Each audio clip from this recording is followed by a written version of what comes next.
Hello, everyone. This is Radio Entrepreneurs, and we're back on the air. And all we do at Radio Entrepreneurs is talk to entrepreneurs. That's our game. And we are being hosted by the great law firm of Davis Malm and Pat Clendenin. Thank you, Pat. Thank you, Jeffrey. Thanks for being here. It's always a pleasure. Thank you very much. And our next guest, Gregory Cahill from Black Oak Property Advisors. Welcome. Good morning. Thank you. Thank you. Gregory, just as a start, why don't you tell us a little bit about your background, who you are, and about Black Oak? Sure. Be happy to. Black Oak is a firm that I started approximately 2 years ago. We do commercial and industrial real estate brokerage and leasing and consulting. I started the firm after many years with larger firms around greater Boston. So I learned the craft, and it was time to go out and, with an entrepreneurial bent to myself, it was time to go out on my own and do it. So I started in the business, frankly, during my college years. I started selling commercial real estate while I was in college. And At Holy Cross, right? At Holy Cross out in Worcester, Mass. Yeah. And after that, I decided I wanted to come to Boston, and I immediately got a job right out of college doing commercial sales and leasing in downtown Boston and the inner suburbs. And the rest is just history. So what's going on economically? Is there a shift going on? Well, Boston is doing extraordinarily well. It's one of the healthier economic cities across the country.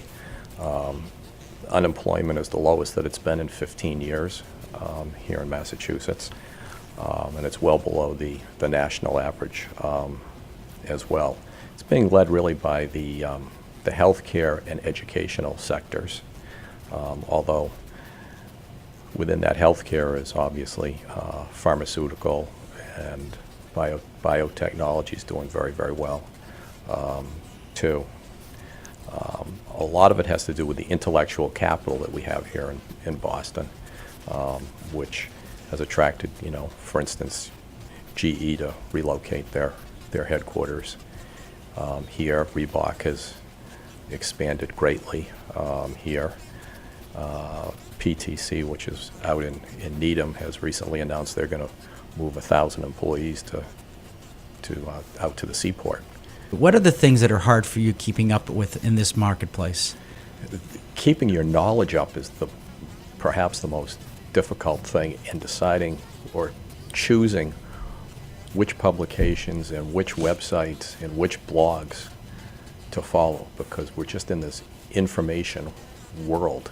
Right. And there's just so much out there and so much going on. It's a real challenge. So tell us a little bit about what's going on in your office and as an entrepreneur building your office into what it is today after 2 years.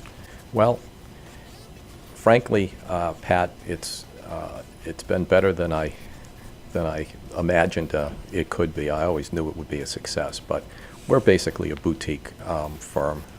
We work a lot on personal introductions and personal relationships, and I've had a lot of success over the years building my business in that way, and that's continued the last 2 years. People really enjoy working with entrepreneurs. People really enjoy working with people that are out every day trying to make something new and creative happen.